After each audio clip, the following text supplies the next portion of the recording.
Hello friends, welcome back to my channel. তো বন্ধুরা, finally আমরা এখন কথা বলবো আরিফিন শুভর ছবি। আরিফিন শুভর লাস্ট রিলিজ মালিক, যে ছবিটা ঈদুল আজহাতে মুক্তি পেয়েছিল। সো অবশেষে এই ছবিটা এখন এই মুহূর্তে ওটিটি রিলিজের জন্য প্রস্তুত।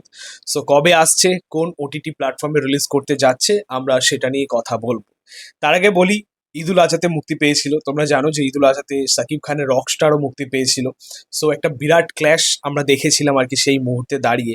বাট দুর্ভাগ্যবশত আমরা সেই ঈদে মানে কোনো ছবি সেরকম দাপট দেখতে পাইনি, না রকস্টারের না আরিফিন শুভর মালিক। কোনো ছবিরই কিন্তু সেরকম দাপট দেখা যায়নি। মাল্টিপ্লেক্সে তাও কিছু কিছু সিনেমা হলে চলেছে, বাট সিঙ্গেল স্ক্রিনে তো ভাই মাছি তাড়ানোর মতো অবস্থা হয়ে গেছে আর কি। ঠিক আছে, মানে সিনেমা হলগুলোতে খুব দর্শক হয়নি, এটা সেখান থেকে রিপোর্ট পাওয়া আর কি। এবং সত্যি বলতে আরিফিন শুভর এই ছবিটা নিয়ে একটা আলাদা রকম এক্সপেকটেশন ছিল। মানে আমি যখন টিজার ট্রেলার রিভিউ করেছিলাম, তোমরা তো দেখেছো, জানো যে আমার সত্যি সবসময় আর কি আরিফিন শুভ যেহেতু ভালো অভিনেতা, তার স্ক্রিপ্ট চয়েসও ভালো মোটামুটি। তো সেখান থেকে একটা মানে প্রত্যাশা সবসময় থাকে, একটা একটা আস্থা থাকে যে হ্যাঁ, এই মানুষটা ভালো কিছু ডেলিভার করবে। তো সবসময় একটা মানে কি বলবো, আশা বিশ্বাস ছিল। বাট মালিক ছবিটা কিন্তু সেই মাত্রায় হয়নি। এবং এখনো পর্যন্ত আমার অবভিয়াসলি দেখা হয়নি, কারণ বাংলাদেশের ছবি মানে একদম ডিরেক্টলি আর কি থিয়েটারিক্যাল রিলিজ হয় না, ওটিটির দ্বারাই আমাদের দেখতে হয়। সো আমরা ওয়েট করে আছি এখনো পর্যন্ত, ঠিক আছে।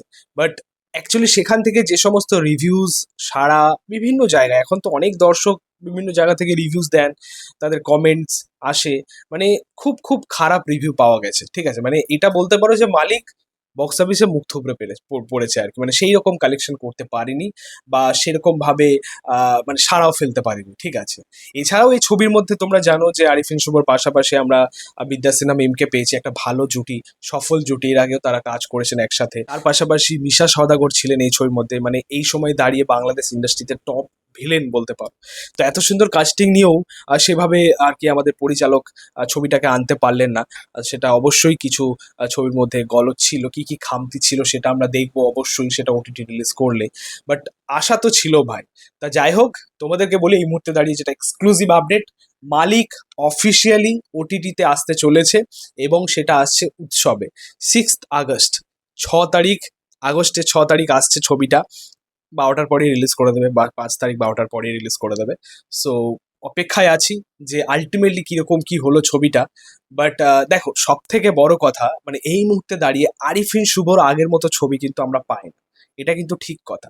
একটা সময় আরিফিন শুভ মানে যেরূপ সাড়া ফেলেছিলেন আর কি বাংলাদেশ সিনেমা ইন্ডাস্ট্রি, তার ঢাকা অ্যাটাক দিয়ে বা মিশন এক্সট্রিম দিয়ে, সেটা হয়তো জানো তোমরা।